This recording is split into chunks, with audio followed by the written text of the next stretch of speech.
महोदय, आप जानते होंगे कि हमारे देश का या किसी भी देश का तीसरा स्तंभ धर्मनिरपेक्षता होता है। मैं इस संबंध में थोड़ी सी बात करना चाहता हूँ कि लोगों ने विभाजन की पीड़ा को भोगा है। उनके लिए विभाजन होना इतिहास का मात्र अध्याय ही नहीं था, उन्होंने विभाजन होते हुए देखा है। मानव इतिहास में यह सबसे बड़ा देशांतरण था।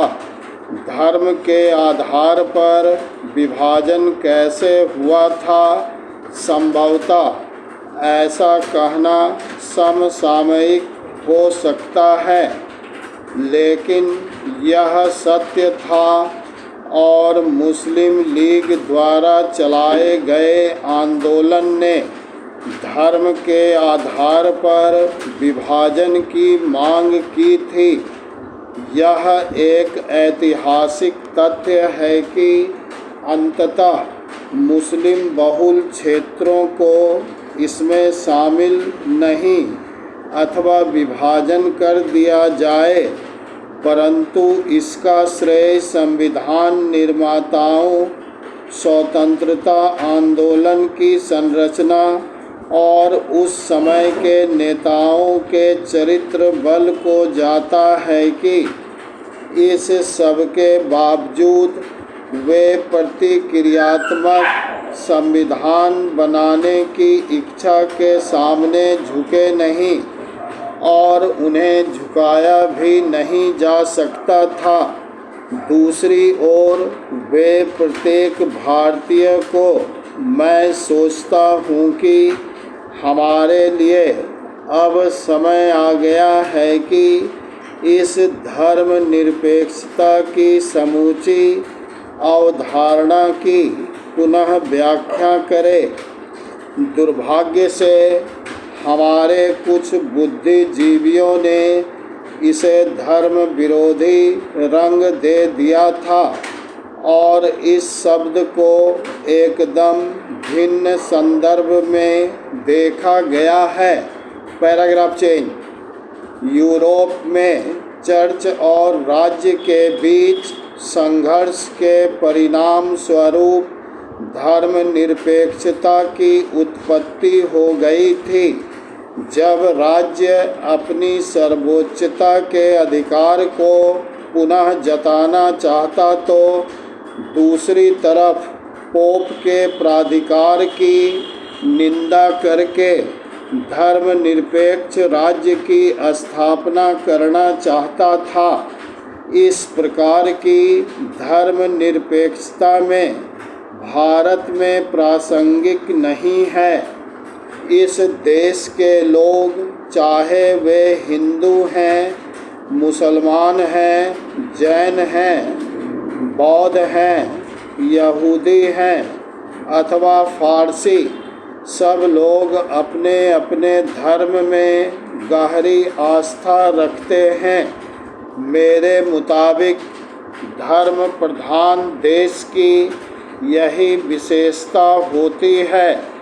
विश्व के 4 महान धर्म हिंदू, जैन, बौद्ध, सिख की भारत में उत्पत्ति हुई थी।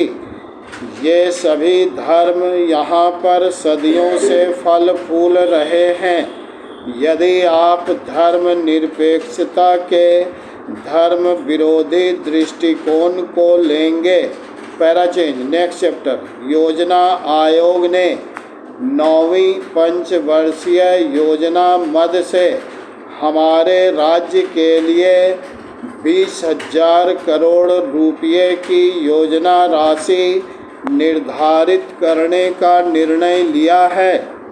यह हमारे लिए बड़े ही प्रसन्नता की बात है। उक्त निर्णय आज यहाँ संपन्न हुई योजना आयोग की बैठक में लिया गया था। इस बैठक में योजना आयोग के उपाध्यक्ष प्रोफेसर दंडवते तथा मुख्यमंत्री श्री सिंह उपस्थित थे। बैठक की जानकारी देते हुए मुख्यमंत्री ने आज यहां संवाददाता सम्मेलन में बताया कि उन्होंने मांग की है कि राज्य की खनिज संपदा के बारे में निर्णय का अधिकार राज्य सरकार को दिया जाना चाहिए। उन्होंने यह भी कहा है कि हमारे प्रदेश में प्रचुर मात्रा में खनिज होने के बावजूद राज्य सरकार को लीज से लेकर रॉयल्टी तक का अधिकार नहीं है। यह बड़े दुर्भाग्य की बात है। मुख्यमंत्री जी ने आगे चर्चा करते हुए बताया कि राज्य सरकार की 9वीं योजना में मानव विकास, कृषि उत्पादन में बढ़ोतरी, आधारभूत ढांचे का विकास, रोजगार के समान अधिकार देने के लिए सामाजिक और क्षेत्रीय भेदभाव कम करने पर ज़्यादा ध्यान दिया जाएगा। इस संबंध में यह सुना गया है कि कृषि उत्पादन बढ़ाने के लिए राज्य सरकार ने एक विशेष योजना तैयार कर ली है। संभव है कि सबसे पहले बड़े और मध्यम स्तर की सिंचाई परियोजना से संबंधित निर्माण कार्य पूरा किया जाएगा। दूसरे चरण में ऊर्जा से संबंधित, दूर संचार से संबंधित, सड़क परिवहन से संबंधित, पुल पुलिया से संबंधित एवं आवास निर्माण से संबंधित क्षेत्र में निजी पूंजी निवेशकों को बढ़ावा देने के लिए प्रयास किया जाएगा।